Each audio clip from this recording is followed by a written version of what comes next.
নমস্কার বন্ধুরা, কেমন আছেন সবাই? আশা করব যে যেখান থেকে আমার এই ভিডিওটা দেখছেন সবাই সুস্থ এবং ভালো আছেন। আর আমিও আপনাদের ভালোবাসা ও আশীর্বাদে মোটামুটি ভালোই আছি। আর আজ হচ্ছে হোলি উৎসব। তো দেখো আজকে আমরা ঠাকুরের পায়ে আবিরটা দিয়ে আজকে হোলিটা আর কি শুরু করছি। আর এই যে দেখো ঠাকুরের পায়ে আবির দিচ্ছে হচ্ছে আমার দুষ্টু আর আমার হাজব্যান্ড। তো দুজনে মিলে ঠাকুরকে আর কি আবিরটা দেবে, দিয়ে তারপরে ওরা আবিরটা খেলবে।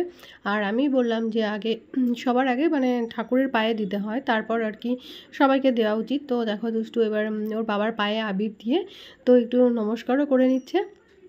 আর বাবা ওকে একটু আশীর্বাদও করছে। আর আপনারাও ওকে একটু আশীর্বাদ করবেন, ও যেন মানুষের মতো মানুষ হয়, খুব ভালো মনের মানুষ হয়। আর মানুষের বিপদে যেন মানুষের পাশে এসেও দাঁড়াতে পারে। তো এটুকুই কামনা করব ঈশ্বরের কাছে। আর দেখো এই যে দুষ্টু আগের বাবাকে দিয়েছে হচ্ছে হলুদ রং, আর দেখো এবার দিচ্ছে হচ্ছে রেড কালার। আর নড়ে চড়ে আমাকে দিতে আসছে, একটা হোয়াইট কালার কিনেছিল, তো ওটা আমাকে আর কি দিতে আসছিলো। তো আমি বললাম এখন না, আমি আগে ঠাকুরকে দিয়ে নিই, তারপরে বাবার পায়ে দেবো, তারপরে তুমি আমাকে দেবে। তো আর কি বড়দের পায়ে আবিরটা দিয়ে তো শুরু করে, তো আমিও সেরকমই করার চেষ্টা করছিলাম আর কি। আর এই যে দেখো ওর বাবাকে একটু আবির মাখিয়ে দিয়েছিলাম। আর এই যে দুজনেই আমরা সাদা ড্রেস পরেছি, কিন্তু আমার সোনাকেও পরাতে চেয়েছিলাম, কিন্তু ও পরতে চায়নি। আর কি বলো তো, আজকে হোলির দিনে আর কি জোর করব, তো সেজন্যই আর কি কিছু বললাম না। আর ও না শার্ট পরতে চায় না একদমই, তো শার্টটা আবার লুকিয়ে রেখেছে, যেহেতু ওই যে ও গেঞ্জি ছাড়া কিছুই পরবে না, এই আর কি। তো আজকে আর কী করবো বলো, হোলির দিনেও কি জোর জবরদস্তি করব? তো ছেড়ে দিলাম আজকে, ঠিক আছে নাও, ওর পছন্দটাই ও করুক, না হয় একটা দিন তো ব্যাপার। তো ঠিক আছে, তো আজকে এই ড্রেসটাই পরলো। আর ওই যে বললাম আগে থেকে যে সাদা ড্রেসটাও লুকিয়ে রেখেছে, যেহেতু ওই শার্টটা ওর পছন্দই নয়। আর গেঞ্জিগুলো পরতে চাইছিল, কিন্তু গেঞ্জিগুলো আবার ভাবছে নতুন গেঞ্জি বাইরে বের করবো, রং রং টং লেগে যাবে, নোংরা হয়ে যাবে। তো সেজন্যই আবার পরতেও চাইলো না, নিজে থেকেই আবার এটা বের করেছে। তো আর ঠিক আছে, চলো এই যে দেখো রং টং নিয়ে আমরা বার হচ্ছি, এবার যাব বাইরে রং খেলতে। যেহেতু আমরা এখানে একা, সেহেতু রংটা কার সাথে খেলবো, তো সোনাইকে নিয়ে এবার ফার্স্ট টাইম বার হচ্ছি। আর আগে তো ছিলাম বাড়িতে, বাড়িতে থাকতে গ্রামের সবাই ছিল, তো ওখানে বাচ্চাদের সাথে ওর তো অসুবিধা ছিল না। কিন্তু এখানে তো কেউই নেই, ও একা পুরো। তো বাইরে নিয়ে গিয়ে দেখলাম। আর এই যে দেখো ওকে মুখোশটা কিনে দেওয়া হয়েছিল, এটা হচ্ছে গত বছরের মুখোশ, এবছরের নয়। আর এই মুখোশটা ও পরে রাস্তা দিয়ে যাচ্ছিলো। আর এই যে আমিও পেছনে বসে আছি, আমি বাড়ি থেকে আর কি নিজেরা রং টং মেখে নিয়েছি। আর এই যে মেন রোডে দেখলাম বাচ্চা কাচ্চা খুব কমই আছে, যেহেতু বাবা মা নিয়ে দাঁড়িয়ে আছে। মেন রোডে তো বাচ্চাদের ছাড়ে না একা। তো আছে, একেবারে যে নেই তো তা নয়, কিন্তু অনেকেই আছে, বা একটু বড় সাইজের বাচ্চাগুলো। তো তারা আর কি পিচকারি দিয়ে রং টং দিচ্ছিল। আর এই যে দেখো চলে এসেছে হচ্ছে আমার বোনের বাড়িতে। আর আমার বোন কিন্তু এসেছে রং খেলা, তো আজকে শুক্রবার, ওরা কিন্তু চলে এসেছে মঙ্গলবার দিন, না বুধবারে ওরা এসেছে। সরি, মঙ্গলবারে কেন, মঙ্গলবার রাত্রে উঠেছিল গাড়িতে, ওরা বুধবারের দিন সন্ধ্যাবেলা এসে পৌঁছেছে। তো ওরা ফার্স্ট টাইম এবার এখানে রয়েছে, তো হোলি খেলবে একসাথে, তো চলো ওদেরকেও নিয়ে নিলাম, সাথে নিয়ে চলে আসলাম। দেখো ওই যে পল্লী বান্ধবে, তো আমার জেঠি শাশুড়ির বাড়িতে, তো ওনাকেই রং দিতে চলে আসলাম। আর ও বললাম যে বোনের বাড়িতে গেছিলাম, তো ওখানে সবাইকে মাখালাম। আর এই যে আমার ছেলে দেখো ঠাম্মিকে একদম ভূত বানিয়ে দিচ্ছে। আর এই ঠাম্মি না নাতিদের কাছ থেকে রং টং মেখে ভীষণ খুশি হয়। তো ওনার কোনো কষ্ট নেই যে এই বয়সে ওনাকে রং টং লাগিয়ে দিলাম, তাতে অনেকে রাগ করে না, কিন্তু উনি খুব খুশি হয়, ভীষণ আনন্দ পায়। তো দেখো এবার ফাইনালি চলে আসলাম বাপের বাড়িতে। আর এসে দেখলাম বাপের বাড়িতে এসে মা বাবা শুয়ে আছে।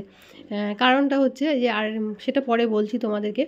আর তো ওইদিকে তো ওরকম অবস্থা দেখলাম। আর এটা চলে আসলাম মেজো জেঠুর বাড়িতে। আর এই যে হচ্ছে দাদার বউ, মেজো জেঠুর আর কি বৌমা। আর এই বৌমাকে আর কি রং টং মাখালাম, দেখো জামাইরাও সব মাখালো। আর এবার চলে আসলাম ছোটো কাকুর বাড়িতে। আর এটা হচ্ছে আমার কাকু, আর এটা হচ্ছে কাকিমা। তো দেখো আমার ছেলে আবার তোমার দিদাকে মাখাচ্ছে রং। তো দিদা এবার এসে প্যাকেট ধরে আমার সোনাইয়ের মাথায় আর কি মুখে টুকে সব লাগিয়ে দিচ্ছে। আর আমার বর আর কি আমার বোনাই আর কি আমার কাকাকে আর কি আবির টাবির দিয়ে আর কি নমস্কারটা করে নিল, এবার আমিও করব। আর যে বোন লাগাচ্ছে, কাকিমাকে রং টং দিচ্ছে, সাথে দুষ্টুও দিচ্ছে, বললাম তো আগে থেকে যে ওরা দুজনে মিলেই করছে। আর যে দেখো আমি আর কি পায়ে একটু প্রণাম আবির টাবির দিয়ে প্রণাম টনামগুলো করে নিলাম। আর বেশি রং মাখানোর এতে গেলাম না, ওই যোগে জায়গায় আর কি, অত বেশি আমি পারিও না রং দিতে, ধরে বেঁধে মাথায়টাতে বেশি দিতে চাই না।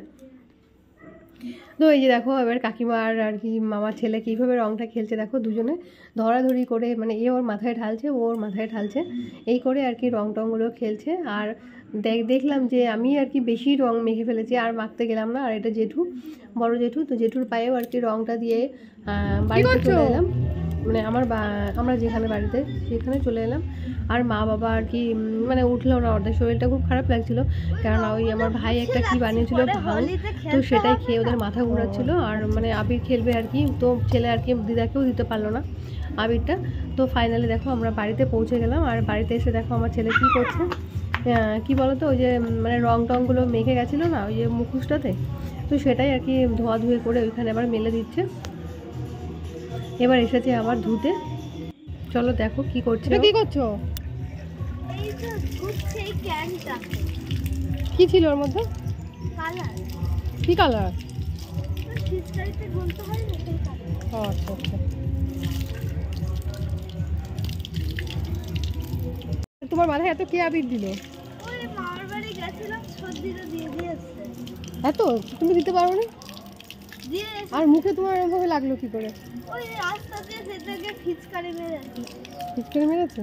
আচ্ছা আচ্ছা। আর এই যে দেখো আমাদের আজকের মতো রং খেলা শেষ। তো এবার আমরা নিয়ে নিচ্ছি একটু ব্রেক, যেহেতু আমাদের সন্ধ্যাবেলা বেরাতে হবে। আর এই যে দেখো আমরা চলে যাচ্ছি গ্রামের উদ্দেশ্যে। গ্রামে ওখানে একটা বিয়ে বাড়ি আছে, তো সেখানেই আর কি যাচ্ছি। আর ওই যে রং টং খেলে একটু রেস্ট নিয়ে বিকালবেলা একটু ঘুম টুম দিয়ে উঠে তারপরে এই যে সন্ধ্যাবেলা বেরিয়ে গেছি। আর যেতে যেতে দেখলাম যেহেতু দোল পূর্ণিমা আর চাঁদটা এত সুন্দর লাগছিল দেখতে, তো ওই ক্লিপটা না নিয়েও না আর পারলাম না। অবশেষে দেখো আমরা প্রায় বিয়েবাড়িতে কিন্তু সে পৌঁছেই গেছি।